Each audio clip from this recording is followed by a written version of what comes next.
নমস্কাৰ, মোৰ নাম শ্ৰী ঋতুস্না বৰদলৈ। মই এটি কবিতা আবৃত্তি কৰিম। কবিতাটিৰ নাম মোৰ দেশ ভাল। কবি সাহিত্যাচাৰ্য অতুল চন্দ্ৰ হাজৰিকা। মোৰ দেশ ভাল, সকলো দেশত কৰি মোৰ দেশ ভাল। চৰণত সেৱা যাৰ কৰোঁ চিৰকাল।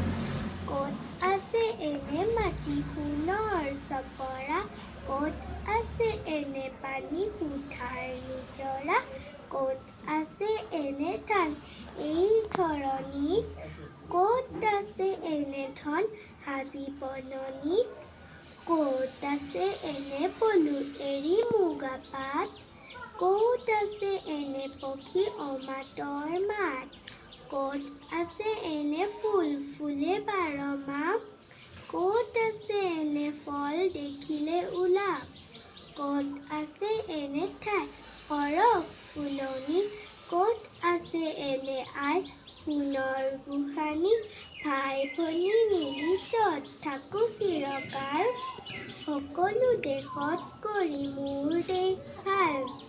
নমস্কাৰ।